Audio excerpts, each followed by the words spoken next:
S N Rajesh ಅಂತ ಜಯದೇವ ಆಸ್ಪತ್ರೆಗೆ 180 ಕೋಟಿ ಕೊಟ್ಟಿದ್ದಾರೆ ಸರ್ ಈ ಬಜೆಟಲ್ಲಿ. ಹಾಗೂ ಇಂದ ಕಿಟ್ ಅಂತ ಕೊಟ್ಟಿದ್ದಾರೆ. ಅದರಲ್ಲಿ ಅಕ್ಕಿ ಆಗಿರ್ಬೋದು, ಸಕ್ಕರೆ ಆಗಿರ್ಬೋದು, ಬೇಳೆ ಆಗಿರ್ಬೋದು, ಉಪ್ಪಾಗಿರ್ಬೋದು ಎಲ್ಲ ಸೇರಿಸಿದ್ದಾರೆ. ಹಾಗೂ ಎಲ್ಲ ಜಿಲ್ಲಾ ಪಂಚಾಯತಿಗಳಿಗೂ ಮಹಾತ್ಮ ಗಾಂಧಿ ಹೆಸರಿಡಬೇಕು ಅಂತ ಇದು ಮಾಡಿದ್ರು. ತುಂಬ ಅಂತ ಇನ್ನೂ ಒಳ್ಳೆ ಕೆಲಸ. ಅದಂಗೆ ಹಾಗೆ ಮಕ್ಕಳುಗಳಿಗೂ ಅಷ್ಟೇ 16 ವರ್ಷದ ಮೇಲ್ಪಟ್ಟು 16 ವರ್ಷದ ಒಳ ಮಕ್ಕಳಿಗೆಲ್ಲ ಮೊಬೈಲ್ ನಿಷೇಧ ಮಾಡಿದ್ದಾರೆ. ಇದು ತುಂಬಾ ಅಂದರೆ ಹೇಳೋಕ್ಕಾಗಲ್ಲ, ಅಷ್ಟು ತುಂಬಾ ಒಳ್ಳೆ ಕೆಲಸ ಕೊಟ್ಟಿದ್ದಾರೆ. ಮತ್ತು ಇವರು ಇದೇ ರೀತಿ ಎಲ್ಲ ಜನಸಾಮಾನ್ಯರಿಗೆ ಕೈಗೆಟುಕುವಂಥ ಎಲ್ಲ ಸೌಲಭ್ಯ ಕೊಡ್ತಾಯಿದ್ರೆ ಮುಂದಿನ ದಿನಗಳಲ್ಲೂ ಕಾಂಗ್ರೆಸ್ ಬರೋದ್ರಲ್ಲಿ ಯಾವುದೇ ಸಂದೇಹವಿಲ್ಲ. ಅಷ್ಟು ಹೇಳಕ್ಕೆ ನಾನು ಇಷ್ಟಪಡ್ತೀನಿ ಸರ್. ಅವ್ರದ್ದು 17ನೇ ಬಜೆಟ್ ಇದೆ. 17ನೇ ಬಜೆಟ್ ಅವ್ರ ಬಜೆಟ್ ಒಂದೊಂದು ರೀತಿಲೇ ಜನರಿಗೆ ಕೈಗೆಟ್ಕಂಗಿದೆ ಸರ್. ಅವ್ರು 17 ಬಜೆಟ್ ಅನ್ನೋದ್ಕಿಂತ 17 ಬಜೆಟು ಸಾರ್ವಜನಿಕರಿಗೆ, ಬಡವರಿಗೆ ಎಲ್ಲರಿಗೂ ಅನುಕೂಲ ಆಗಿದೆ ಸರ್ ಆ ಬಜೆಟಿಂದ. ಮೈಸೂರಿಗಂತೂ ತುಂಬಾ ಕೊಡುಗೆ ಕೊಡ್ತಾ ಇದ್ದಾರೆ ಸರ್. ನಮ್ಮ ಮೈಸೂರವರಾಗಿ ನಾವು ಹೆಮ್ಮೆ ಪಡಬೇಕು. ಸಿದ್ದರಾಮಯ್ಯನವರು ಮುಖ್ಯಮಂತ್ರಿ ಮಾಡಿದ್ರು. ಎಲ್ಲರಿಗೆ ದೇವರಾಜ ಅರಸರು ಮೀರಿಸ್ರು ಅದು ಬೇಡಿ. ಬಟ್ ಏನಂದರೆ ಎಲ್ಲರಿಗಿಂತ ನಮ್ಮ ಕರ್ನಾಟಕದಲ್ಲಿ ಅತ್ಯಂತ ಹೆಚ್ಚು ದಿನಗಳಲ್ಲಿ ಸಿದ್ದರಾಮಯ್ಯನವ್ರು ಮಾಡೋರು, ಅದು ನಮ್ಮ ಮೈಸೂರವ್ರು ಮಾಡೋದು ಒಂದು ಹೆಮ್ಮೆ ಪಡುವಂಥ ವಿಷಯ. ಮೈಸೂರಿಗೆ ತುಂಬಾ ಅಂದರೆ ತುಂಬ ಇದು ಮಾಡ್ತಾರೆ. ಮತ್ತು ಈಗ ನೆಕ್ಸ್ಟು ಸಿನಿಮಾ ಸಿಟಿ ಮಾಡಬೇಕು ಅಂತವ್ರೆ, ತುಂಬ ಹೆಮ್ಮೆ ಪಡುವಂಥ ವಿಷಯ ಸರ್. ಬಟ್ ನಮ್ಮ ಹೀಗೆ ಇರಲಿ, ಇವರು ಇದೇ ಥರ ಕೈಗೆಟುಕುವಂಥ ಬಜೆಟ್, ಬಡವರಿಗೆ ಕೈಗೆಟುಕುವಂಥ ಬಜೆಟ್ ಕೊಡ್ತಾ ಇರೋದ್ರಿಂದ ಇವ್ರನ್ನ ತುಂಬ ಅಭಿನಂದಿಸ್ತೀವಿ ಸರ್ ಮೈಸೂರಿಂದ. ಏನು ಈ ದಿನ ನಮ್ಮ ನೆಚ್ಚಿನ ನಾಯಕರಾದಂಥ ಸಿದ್ದರಾಮಯ್ಯ ಸಾಹೇಬರು ದಾಖಲೆ ಬಜೆಟ್ನ ಮಂಡಿಸಿದ್ದಾರೆ. 17ನೇ ಬಜೆಟ್ನ ಮಂಡಿಸಿದ್ದಾರೆ. ಕುರಿ ಕಾಯುವವನು ಲೆಕ್ಕ ಹಾಕಕ್ಕೆ ಬರಲ್ಲ ಅಂತ ಹೇಳ್ತಾ ಇದ್ದ ವ್ಯಕ್ತಿ ಇವತ್ತು 17ನೇ ಬಜೆಟ್ ಮಂಡಿಸ್ತಾ ಇದ್ದಾರೆ. ಮೈಸೂರಿಗೆ ಏನು ನಾವು ನಿರೀಕ್ಷೆ ಇಟ್ಕೊಂಡಿದ್ದೋ ಅದರಿಂದ ಹೆಚ್ಚು ಜಾಸ್ತಿ ಬಜೆಟಲ್ಲಿ ಕೊಟ್ಟಿದ್ದಾರೆ. ಇವತ್ತು ಜಯದೇವ ಹಾಸ್ಪಿಟ್ಲ್ ಇರ್ಬೋದು, ಪ್ರವಾಸೋದ್ಯಮಕ್ಕಿರ್ಬೋದು, ಆರೋಗ್ಯಕ್ಕಿರ್ಬೋದು, ಮತ್ತು ನಿರುದ್ಯೋಗಿಗಳದ್ದು ಹೆಚ್ಚು ಸಮಸ್ಯೆ ಇದ್ದಿದ್ದೇ ನಿರುದ್ಯೋಗಿಗಳದ್ದು. ಇವತ್ತೇನು 54,000 ಚಿಲ್ಲರೆ ಕೆಲ್ಸಕ್ಕೆ ತಗೋಬೇಕು ಅಂತ ಏನು ತೀರ್ಮಾನ ಮಾಡಿದ್ದಾರೆ ಅದು ಸ್ವಾಗತಾರ್ಹ ಅಂತ ನಾನು ಭಾವಿಸ್ತೀನಿ. ಸಿದ್ದರಾಮಯ್ಯನವರು ಮೈಸೂರಿಗೆ ಏನು ನಿರೀಕ್ಷೆ ಇಟ್ಕೊಂಡಿದ್ದೋ ಅದನ್ನೆಲ್ಲ ಕೊಟ್ಟಿದ್ದಾರೆ. ಅವ್ರಿಗೆ ಒಳ್ಳೇದಾಗಲಿ, ತಾಯಿ ಚಾಮುಂಡೇಶ್ವರಿ ಅವರಿಗೆ ಆಯುಸ್ ಕೊಡಲಿ ಅಂತ ಹೇಳ್ತಾ, ಮುಂದೆ ಇನ್ನು ಏನು 2028 ತನಕ ಇರ್ತಾರೆ, ಅದನ್ನು ಏನು ಮುಂದೆ ಏನು ಒಳ್ಳೇದು ಬಜೆಟ್ ಮಂಡಿಸ್ಲಿ ಅಂತ ನಾನು ದೇವರಲ್ಲಿ ಪ್ರಾರ್ಥನೆ ಮಾಡ್ತೀನಿ. ಡೈರಿ ವೆಂಕಟೇಶ್ ಅಂತೇಳಿ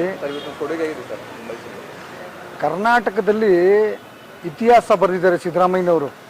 ಕರ್ನಾಟಕದ ರಾಜ್ಯದ ಮುಖ್ಯಮಂತ್ರಿಗಳಾಗಿ ಈ ರಾಜ್ಯದ ಜನತೆಗೆ ಯಾವ್ಯಾವ ರೀತಿ ಏನೇನು ಬೇಕು, ಅವರು ಯಾವ್ಯಾವ ಸೌಲಭ್ಯಗಳು ಕೊಡಬೇಕು ಅಂಥೇಳಿ ಅವರು ಮನದಟ್ಟಾಗ್ಬಿಟ್ಟಿದೆ. 17 ಬಡ್ಜೆಟ್ಗಳು ಮಂಡಿಸಿರೋ ಅಂಥ ಒಬ್ಬ ಹಿರಿಯ ಮುಖ್ಯಮಂತ್ರಿ ಅಂತಂದರೆ ನಮ್ಮ ಕರ್ನಾಟಕ ರಾಜ್ಯದ ಜನಪ್ರಿಯ ದಾಖಲೆ ರಾಮಯ್ಯ ಅಂತಲೇ ಹೇಳೋವಂಥದ್ದಕ್ಕೆ ಸಂತೋಷ ಪಡ್ತೀನಿ.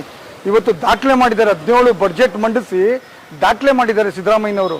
ಇವತ್ತು ನಮ್ಮ ಕರ್ನಾಟಕದ ಜನತೆಗೆ ಯಾವ್ಯಾವ ಥರ ಸೌಲಭ್ಯ ಬೇಕು ಅದನ್ನೆಲ್ಲ ಕೊಡ್ತಾ ಇದ್ದಾರೆ. ಈಗ 16 ವರ್ಷದ ಮೇಲ್ಪಟ್ಟ ಮಕ್ಕಳು ಮಾತ್ರ ಮೊಬೈಲ್ ಬಳಸಬೇಕು ಅನ್ನೋದನ್ನೊಂದನ್ನು ಮನದಟ್ಟು ಮಾಡಿ 16 ವರ್ಷದ ಒಳಗಡೆ ಇರೋ ಮಕ್ಕಳುಗಳು ಈ ಮೊಬೈಲ್ ಬಳಸಿ ವಿದ್ಯಾಭ್ಯಾಸಗಳನ್ನು ಕೊರತೆ ಮಾಡ್ಕೋತಾ ಇದ್ದಾರೆ, ಓದೋದನ್ನು ಕಡಿಮೆ ಮಾಡ್ಕೋತಾ ಇದ್ದಾರೆ, ಬೇರೆ ರೀತಿ ಗಮನ ಕೊಡ್ತಾ ಇದ್ದಾರೆ ಅಂತೇಳಿ ಇವತ್ತು ಸಿದ್ದರಾಮಯ್ಯನವರು ವ್ಯಕ್ತಿತ್ವ ಎಷ್ಟು ದೊಡ್ಡದಿರ್ಬೋದು, ಅವ್ರ ಮೈಂಡ್ ಎಷ್ಟು ದೊಡ್ಡದಿರ್ಬೋದು. ಅದರಿಂದ 16 ವರ್ಷದ ಒಳಗಿರೋ ಮಕ್ಕಳುಗಳು ಮೊಬೈಲ್ ಬಳಸಬಾರ್ದು ಅಂತ ಹೇಳಿರೋದು ಒಂದು ಅಭಿನಂದನೆಗಳು. ಅವರಿಗೆ ತುಂಬ ಹೃದಯದಂಥ ಅಭಿನಂದನೆಗಳನ್ನ ನಾವು ಕರ್ನಾಟಕದ ಜನತೆ ನಾವು ಸಲ್ಲಿಸಬೇಕು. ಇದೊಂದು ಬ್ಯಾನ್ ಮಾಡಿದ್ದಾರೆ. ಮತ್ತು ಮೈಸೂರಿನಲ್ಲಿ ಜಯದೇವ ಹಾಸ್ಪಿಟ್ಲಿಗೆ ಸಾಕಷ್ಟು ಹಣಗಳನ್ನು ಕೊಟ್ಟಿದ್ದಾರೆ. ಮುಂದುವರಿ ಅದನ್ನು ಇಂಪ್ರೂವ್ಮೆಂಟ್ಸ್ಗೆ ಬಡವರು ಮಧ್ಯಮ ವರ್ಗದವರು ಯೂಸ್ ಮಾಡ್ಕೋತಾರೆ ಅಂತ ಉಪಯೋಗಿಸ್ತಾ ಇರುವಂಥ ಜಯದೇವ ಆಸ್ಪತ್ರೆ ಇವತ್ತು ಮೈಸೂರು ನಗರದಲ್ಲಿ ಇಲ್ಲ ಅಂದಿದ್ರೆ ನಾವು ಬೆಂಗಳೂರಿಗೆ ಹೋಗಬೇಕಿತ್ತು, ಇನ್ನೊಂದು ಕಡೆ ಹೋಗಬೇಕಿತ್ತು. ಇವತ್ತು ಸಿದ್ದರಾಮಯ್ಯನವ್ರದ್ದು ಅತಿ ಹೆಚ್ಚು ಕೊಡುಗೆಗಳು ಮೈಸೂರು ನಗರಕ್ಕೆ ಆಗ್ತಾ ಇದೆ. ವಸತಿಗೂ ಅಷ್ಟೇ ಸಾವಿರಾರು ಕೋಟಿಗಳ ವಸತಿಗೆ ಮೈಸೂರು ಜನ ಸ್ವಂತ ಮನೆ ಹೊಂದಿರಬೇಕಂತೇಳಿ ವಸತಿಗೂ ಸಹ ಹಣನ ಬಿಡುಗಡೆ ಮಾಡಿದ್ದಾರೆ. ಮತ್ತು ಜಯದೇವ ಹಾಸ್ಪಿಟ್ಲಿಗೆ ಅತಿ ಹೆಚ್ಚು ಹಣ ಕೊಡುವುದ್ರ ಮೂಲಕ ಒಂದು ದೊಡ್ಡ ದಾಖಲೆನೇ ಬರೆದಿದ್ದಾರೆ. ಬಡವರು ಮತ್ತು ಮಧ್ಯಮ ವರ್ಗದವರು ಆರೋಗ್ಯ ತಪಾಸಣೆ ಮಾಡ್ಕೋಬೇಕು. ಅವರು ಆರೋಗ್ಯಕ್ಕೋಸ್ಕರ ಇವತ್ತು ಸಾವಿರಾರು ಕೋಟಿಗಳನ್ನು ಕರ್ನಾಟಕ ಸರ್ಕಾರದ ಮುಖ್ಯಮಂತ್ರಿಗಳು ನಿಯೋಜನೆ ಮಾಡಿರೋದು ಒಂದು ವಿಶೇಷವಾಗಿದೆ ಸರ್. ಮತ್ತು ಅನೇಕ ಕೊಡುಗೆಗಳನ್ನು ಕೊಟ್ಟಿರುವಂಥ ದಾಖಲೆ ರಾಮಯ್ಯನವರಿಗೆ ನಾವು ಅನಂತ ಧನ್ಯವಾದಗಳನ್ನು ಸಲ್ಲಿಸಿ ಇನ್ನೂ ಮುಂದೆ ಇದೇ ರೀತಿ ಮುಖ್ಯಮಂತ್ರಿಗಳಾಗಿ ಬಡವರ ಕಷ್ಟ ಮತ್ತು ಕರ್ನಾಟಕ ರಾಜ್ಯದ ಜನತೆಗಳ ಮನಸ್ಸನ್ನ ಹಿಡಿತದಲ್ಲಿ ಇಟ್ಕೊಂಡು ತಾವು ಕೆಲಸ ಮಾಡ್ತಾ ಇದ್ದೀರಿ. ಅವ್ರಿಗೆ ಏನು ಬೇಕು ಬೇಡ ಎಲ್ಲ ಕೊಡ್ತಾ ಇದ್ದೀರಿ. ತಮಗೆ ಹೃದಯಪೂರ್ವಕವಾದ ಧನ್ಯವಾದಗಳನ್ನು ಹೇಳಿ ಈ ಒಂದು ಬಜೆಟ್ ಯಶಸ್ವಿಯಾಗಿದೆ. ಕರ್ನಾಟಕದ ಜನತೆ ಒಪ್ಪಿದ್ದಾರೆ ಇದನ್ನ. ನಿಮ್ಮ ಒಂದು ಈ ದಾಖಲೆಯನ್ನ ಯಾರು ಮುರಿಯಕ್ಕಾಗಲ್ಲ ಅಂತೇಳಿ ಹೇಳೋದಕ್ಕೆ ಹರ್ಷಿಸ್ತೀನಿ ಸರ್. ನನ್ನ ಹೆಸರು ರವಿಚಂದ್ರ.